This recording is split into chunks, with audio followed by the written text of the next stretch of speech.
Symptoms அது ஏதாவது காட்டுமா? 70% டேமேஜ் ஆகணும். மை காட், என்ன டாக்டர் சொல்கிறீங்க? உலகத்தில் இருக்கிற மக்கள் தொகையில் கிட்டத்தட்ட 25-30% பேருக்கு இன்றைக்கி ஃபேட்டி லிவர் இருக்குது. இதை நம்ம வந்து ஃபர்தராக ப்ரோக்ரஷனை நம்ம தடுத்து அதை லிவர் பண்ணலாம். அவங்க வந்து நம்மளுடைய சொல்கிற உணவு, நடைப்பயிற்சி, உடற்பயிற்சி, ஹார்ட்டாக இருக்கட்டும், கிட்னியாக இருக்கட்டும், மூளையாக இருக்கட்டும், எல்லா உறுப்புகளுமே அடிப்படையில் கல்லீரல் நம்பி தான் இயங்கிக்கிட்டு இருக்கு. கல்லீரல் சரியில்லைன்னா எல்லா உறுப்புகளுமே படிப்படியாக அதனுடைய செயல்திறன் இழக்கக்கூடிய வாய்ப்பும் இருக்குது. ஆனால் ஒரு நோயாளிங்கிற பார்வையில் நீங்கள் பார்த்தீங்கன்னா அவங்க வந்து இருதயத்துக்கு கொடுக்குற ஒரு முக்கியத்துவம், கிட்னிக்கு கொடுக்குற முக்கியத்துவம் கல்லீரலுக்கு கொடுக்குறாங்களான்னா இல்லை, கிடையாது. அதுதான் இருக்கிற பிரச்சனை. அதை பற்றின விழிப்புணர்வுமே கொஞ்சம் கம்மி தான்.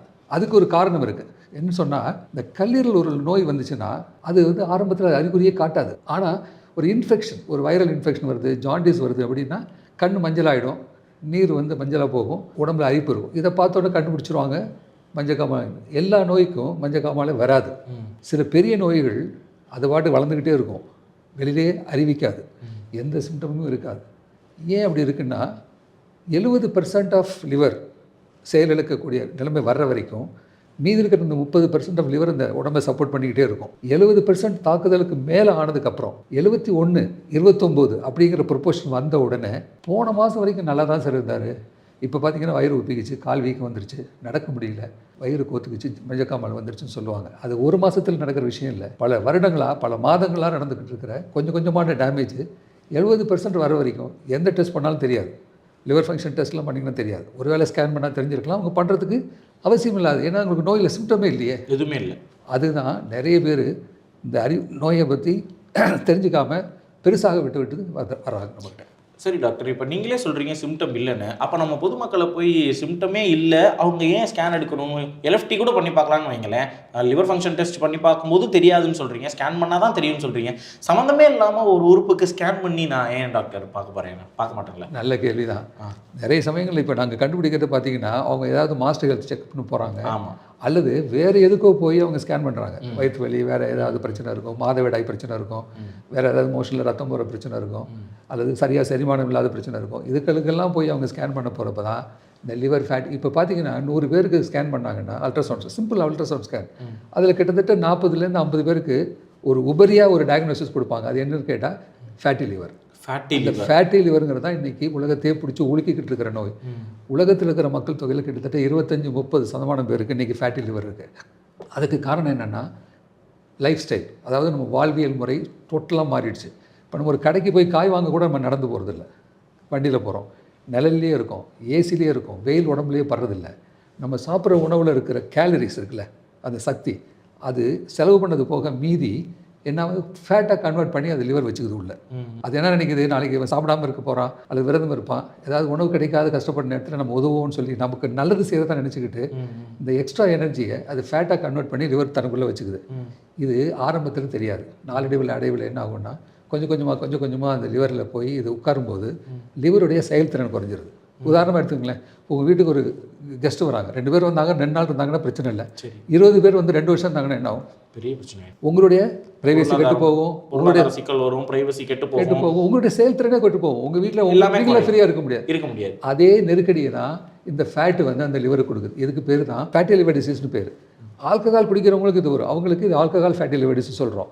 இந்த வாழ்வியல் முறை தப்பாக செய்கிறாங்கல்ல, வேலையே செய்கிறதில்ல, விளையாடுறதில்ல, வெயிலில் உடம்பு படுறதில்ல, எக்ஸஸ் நிறைய எனர்ஜி உள்ள கேலரிஸ் உள்ள உணவு தின்னுட்டு வேலையே செய்யாமல் உட்காந்த இடத்துல வேலை செய்கிறது, இவங்களுக்குலாம் அந்த ஃபேட்டி, அதுக்கு பேர் நான் ஆல்கஹாலிக் ஃபேட்டி லிவர் டிசீஸ் சொல்லுவோம். ஸோ இப்போதைக்கு பார்த்தீங்கன்னா இந்த லிவர் டிரான்ஸ்பிளான்ட்னு நம்ம சொன்னீங்கல்ல, அதுக்கு இண்டிகேஷனாக இருக்கிறது இப்போ என்னென்னா சிரோசிஸ்ங்கிற நோய். அதை பற்றி நான் சொல்கிறேன். இப்போ அந்த சிரோசிஸ் நோய் இது வந்து பின்னுக்கு தள்ளிட்டு இந்த ஃபேட்டி லிவர் டிசீஸ் தான் முதல் காரணமாக அமைய போகுது. இன்னொரு அனதர் 10-20 இயர்ஸில் உலகம் பூரா ஃபேட்டி லிவர் டிசீஸ்க்காக மாத்திரம்தான் லிவர் கட்டு போய் லிவர் டிரான்ஸ்பிளான்ட் ஆப்ரேஷன் பண்ணக்கூடிய நிலைமை வரப்போகுது அப்படின்னு சொல்கிற அளவுக்கு இன்றைக்கி சமுதாயத்தில் அவ்வளவு பரவி இருக்குது இந்த ஃபேட்டி லிவர் டிசீஸ். சரி டாக்டர், இந்த ஃபேட்டி லிவர் பற்றி இவ்வளோ தூரம் நீங்கள் சொல்கிறீங்க. இந்த ஃபேட்டி லிவர் எனக்கு இருக்குங்கிறதையாவது என்னால் அறிய முடியுமா? சிம்டம்ஸ் அது ஏதாவது காட்டுமா? 70% டேமேஜ் ஆகணும்.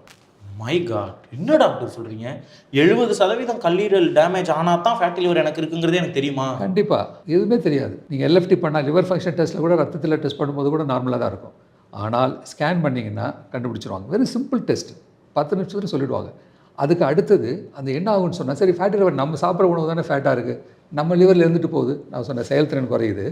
அது சும்மா இருக்காது. அந்த ஃபேட் வந்து அந்த செல்லை வந்து லிவரில் இருக்கக்கூடிய ஒவ்வொரு ஹெப்படோசைட்டுங்கிற செல்லை இரிட்டேட் பண்ணிகிட்டே இருக்கும் ஆப்வியஸ்லி. ஆமாம் ஆமாம். அப்போ என்ன ஆகும், அதில் ஒரு ரியாக்ஷன் வரும் ஸ்டேட். அது வந்து என்ன ஆகும்னா ஒரு ஃபைப்ரோசிஸ் செட் ஆகும். அது வந்து என்ன ஆகும், ஒரு ஸ்டேட் ஆஃப் ஹெப்படைட்டிஸ் ஒரு ஸ்டேட் வரும், இன்ஃப்ளமேஷன் வரும்.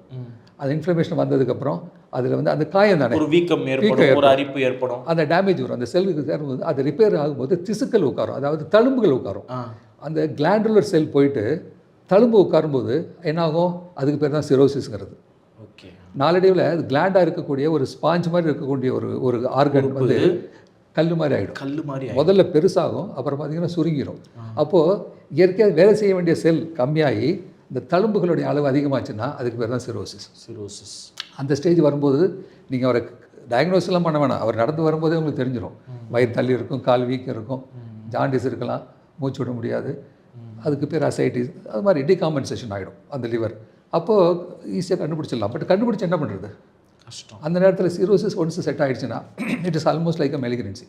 அஃப்கோர்ஸ் இந்த சிரோசிஸை நீங்கள் விட்டிங்கன்னா 10 வருஷத்தில் 12 வருஷத்தில் மெலிகினன்சி வரக்கூடிய வாய்ப்புகள் ரொம்ப அதிகம். கேன்சர். ஆமாம், சிரோசிஸ்க்கு அடுத்த ஸ்டேஜ் வந்து கேன்சர். எங்கே ஆரம்பிக்குது, ஃபேட்டி லிவரில் ஆரம்பித்து ஃபைப்ரோசிஸ் வந்து இன்ஃப்ளமேஷன் வந்து சிரோசிஸ் வந்து கேன்சரில் முடியுது. இதில் நம்ம தடுக்கணும். எப்போ கண்டுபிடிக்கணும், அந்த ஃபேட்டி லிவராக இருக்கும்போதே கண்டுபிடிச்சிட்டோன்னு சொன்னால் இதை நம்ம வந்து ஃபர்தராக ப்ரோக்ரஷனை நம்ம தடுத்து அதை ரிவர்ட் பண்ணலாம். அவங்க வந்து நம்மளுடைய சொல்கிற உணவு, நடைப்பயிற்சி, உடற்பயிற்சி, கட்டுப்பாடாக இருந்தாங்க உணவில் அப்படின்னு சொன்னால் நிச்சயமாக அது வந்து ரிவர்ட் பண்ணி ஒரு ஸ்டேஜில் ரிவர்ட் பண்ணி நார்மல் லிவருக்கு கொண்டு வரலாம். அந்த வாய்ப்பை அவங்க நமக்கு கொடுக்கணும், அப்போ தான் நம்ம செய்ய முடியும். சொல்கிறத கேட்டுக்கிட்டு அப்படி இருக்கணும். ஓகே டாக்டர், இப்போ வந்துட்டு ஒரு முறையான உணவு பழக்கம் இல்லாமல் உடற்பயிற்சி செய்யாமல் இருக்கிறவங்களுக்கு ஃபேட்டி லிவர் வருது, நான் ஆல்கஹாலிக் ஃபேட்டி லிவர்னு சொல்கிறீங்க. இப்போ எங்கள் எல்லாருக்குமே டாக்டர் கல்லீரல் பாதிக்குது ஒருத்தருக்கு அப்படின்னாலே தண்ணி அடிக்கிற பழக்கம், குடிப்பழக்கம் இருக்கிறவருக்கு அது நடக்கும்னு எனக்கு தெரியும். இந்த ஆல்கஹால் வந்து மற்ற உறுப்புகளையெல்லாம் தாண்டி இந்த கல்லீரலில் அது ஒரு செயல்பாடு ஏற்படுத்துதில்ல, கல்லீரலை பாதிக்கிறதில்ல. அந்த ஆல்கஹாலுக்கும் கல்லீரலுக்குமான தொடர்பு என்ன டாக்டர்? நம்ம என்ன சாப்பிட்டாலும் அது நல்லதாக உணவாக இருந்தாலும் சரி, கெடுதலாக இருந்தாலும் சரி, அது நேரம் எங்கே போகுது, இறைப்பை வழியாக குடலுக்கு போகுது. குடலேருந்து உறிஞ்சப்படுது. குடலேருந்து உறிஞ்சப்படுகிற ரத்தம் நேராக ஹார்ட்டுக்கு போகிறதில்ல. எல்லா ரத்தங்களையும் எடுத்துக்கிட்டு அந்த ரத்தம் போர்ட்டல் வெயின்கிறது மூலம் நேராக கல்லீரலுக்கு தான் போகுது. அந்த கல்லீரல் தான் அந்த உணவை ப்ராசஸ் பண்ணுது. சரி, நல்லதை சக்தியாக மாற்றுது, தனக்கு வேண்டியதை வச்சுக்குது. மீதி இடத்துல ஒவ்வொரு உறுப்புகளுக்கும் எல்லா சக்திகளையும் சத்துக்களையும் அனுப்ப வேண்டிய படி அது செய்யுது. அதே போல் கெடுதலாக வரக்கூடியது ஒரு மாத்திரையே நம்ம சாப்பிட்றோம், அது வந்து ஒரு பேரசிட்டமால் மாத்திரை நம்ம வாழ்க்கை பூராக சுற்றிக்கிட்டு இருக்கோம் இல்லை, அதை எடுத்து அது ப்ராசஸ் பண்ணி அது ஆக்டிவ் ஃபார்மாக ஆக்கும். அது வேலை முடிஞ்ச உடனே 6 மணி நேரம் கழிச்சோ 8 மணி நேரம் கழிச்சோ திருப்பி அது சர்க்குலேஷனில் வரும்போது அதை டீடாக்சிஃபை பண்ணி அதை கிட்னி வழியாவோ மோஷன் வழியாவோ எது வழியாக வெளியில் ஏற்றணுமோ அதையும் செய்கிற பணி அதுதான் செய்யுது. அதே மாதிரி நீங்கள் ஆல்கஹால் பார்த்தீங்கன்னா அது ஒரு கெமிக்கல், அது நமக்கு தேவையற்றது. அதை குடிக்கிறப்போ அது உள்ளே போகுது, லிவரில் தான் போய் முதல்ல அது ப்ராசஸ் ஆகுது. அதில் இருக்கிற ஆல்டிஹைட்லாம் தான் நமக்கு மயக்கத்தை கொடுக்குது, எல்லாம் கொடுக்குது. ஒரு ஸ்டேஜில் அது முறிக்கணும். அதால் கையாள முடியாத அளவுக்கான ஒரு ஆல்கஹால் ஒரு மனிதன் குடிக்க ஆரம்பித்தான், தினமும் குடிக்கிறான், நிறைய குடிக்கிறான் அப்படின்னா அந்த லிவர் ஒரு நாள் பொறுத்து பார்க்க முடிஞ்ச வரைக்கும் அதை ப்ராசஸ் பண்ணி வெளியில் அனுப்பிக்கிட்டே இருக்கும்.